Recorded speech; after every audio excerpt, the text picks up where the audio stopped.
जय श्री कृष्ण। आज जानकारी लेकर आए हैं खर मास के ऊपर। जैसे कि साधिका पूछ रही थी कि खर मास जो है वो कब से लग रहा है, तो देखिए खर मास हमारे यहाँ पे तो 16 दिसंबर से मान रहे हैं। अलग अलग राज्यों में, जैसे हमने पहले भी बताया कि अलग अलग राज्यों के अनुसार तिथियां जो होती हैं वो अलग अलग रहती हैं। तो हमारे यहाँ से 16 दिसंबर से मान रहे हैं खर मास को। और खर मास में आपको सीधे बताते हैं कि करना क्या है। देखिए खर मास का जो समय होता है, कहा जाता है कि ये जो समय होता है इस महीने का, खर मास का, इसमें भगवान विष्णु की साधना, उनका जाप, उनकी पूजन करना विशेष महत्व रखता है। इसीलिए खर मास में महालक्ष्मी का जाप भी उतना ही लाभकारी होता है। तो महालक्ष्मी की साधना, उनकी पूजा, भगवान विष्णु की पूजा ये बहुत महत्व रखती है। और जैसा कि कहा जाता है कि खर मास में भगवान सूर्य को जितना हो सके उतना अधिक उनकी सेवा करना चाहिए, जिससे कि आपको बहुत अधिक फल मिलता है।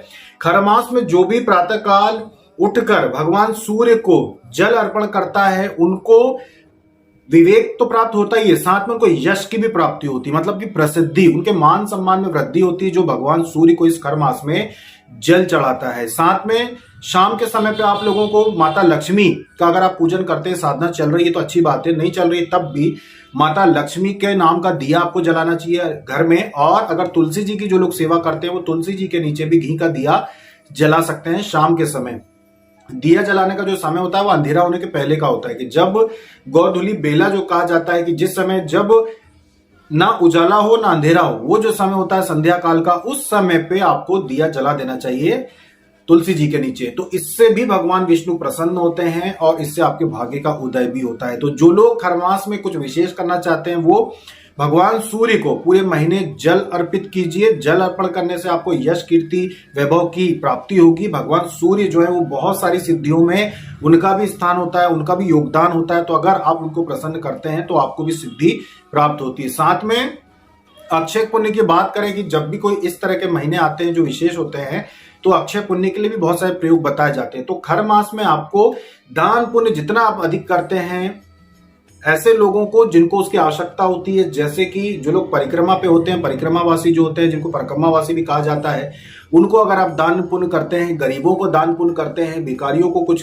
कपड़े वगैरह देते हैं, जैसे कि आपको दिख रहा है कि ठंड के दिन भी आ गए हैं, अगर आप सस्ते से सस्ती शॉल भी अगर आप गरीबों को देते हैं, जिससे कि उनको उनका जो कष्ट है वो दूर होता है इस खर मास में, तो इसका अक्षय पुण्य की आपको प्राप्ति होती है। तो इस खर मास में अक्षय पुण्य प्राप्ति के लिए आपको दान दक्षिणा देना चाहिए गरीबों को देने का ज्यादा महत्व है इस खर मास में। साथ में भगवान विष्णु, ये भगवान कृष्ण के जो उपासक हैं, भगवान कृष्ण को जो मानते हैं, वो विष्णु सहस्त्र नाम स्तोत्र का पाठ कर सकते हैं। तो इससे भी उनको बहुत लाभ होता है। बहुत सारे जो लोग हैं वो भगवान श्री कृष्ण की संतान प्राप्ति के लिए भी उपासना करते हैं, उनके लिए भी ये बहुत ही अच्छा महीना होता है। तो आप भगवान श्री कृष्ण की उपासना कर सकते हैं। इस खर मास में कोई भी नई वस्तु धारण नहीं करना है, जैसे कि अगर कोई घर का कोई आपका सौदा हो रहा हो तो खर मास में वो नहीं किया जाता, गृह प्रवेश नहीं किया जाता, विवाह आदि भी नहीं किए जाते। तो बहुत सारी चीजें हैं जो खर मास में नहीं की जाती हैं। तो इसीलिए इस महीने में भी भक्ति के साथ अगर आपको ज्यादा से ज्यादा लाभ लेना है तो भगवान विष्णु, भगवान सूर्य और माता तुलसी, महालक्ष्मी, इनकी सेवा इस पूरे महीने में करना बहुत ही ज्यादा लाभदायक होता है। जैसे कि बहुत सारे साधक पूछते हैं कि भाई हमारा तपोबल नहीं बढ़ रहा है, हम इतनी साधना कर रहे हैं, हमें लाभ नहीं मिल रहा, क्या हमारे पूर्व जन्मों के कुछ कर्म हैं वो बीच में आड़े आ रहे हैं। तो अगर आपने खर मास का ये नियम पाला कि आपने भगवान सूर्य को जल चढ़ाया, अगर आपने दान पुण्य किया, जो आपके घर के सामने कोई भी मांगने अगर आता है उसको जरूर दें, अगर आप किसी मंदिर में जाते हैं तो उसको आप जरूर वहां पे दान दक्षिणा देकर आए, तो इससे आपके वो कर्म जो बीच में आ रहे थे उनसे आपको शांति मिलेगी। उन कर्मों का, वो जो पाप कर्म थे उनकी वजह से जो तकलीफ थी वो दूर होती है। तो खर मास में ज्यादा बड़ा कुछ नहीं करना है। खर मास में आपको सिर्फ ये कुछ चीजें अलग से जुड़ जाती हैं। दैनिक पूजा पाठ में अलग से जुड़ने वाली जो चीजें हैं वो भगवान सूर्य को जल चढ़ाना, तुलसी जी के नीचे आपको घी का दिया लगाना, ये दो चीज आपको करनी होगी। तुलसी जी के नीचे जो दिया लगता है वो हमेशा थोड़ा सा दूर लगाना चाहिए, मतलब कि कम से कम 1 बीता दूर, जहां पे तुलसी जी का पौधा है वहां से 1 बीता दूर, कि दिए की जो लौ की तपन होती है वो तुलसी जी को ना लगे, इतना आप ध्यान रखना।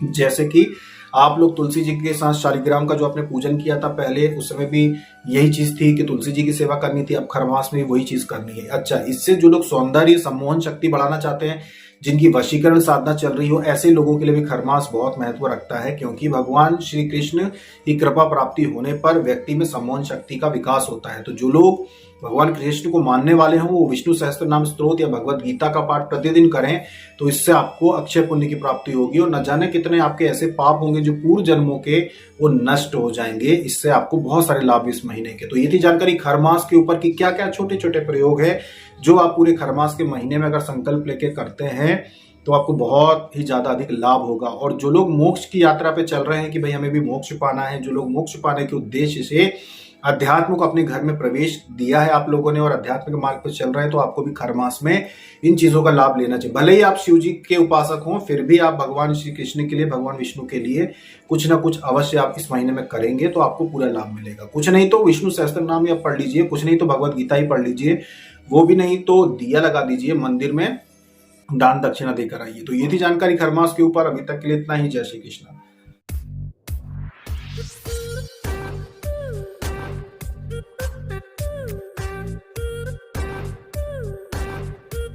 Thank you.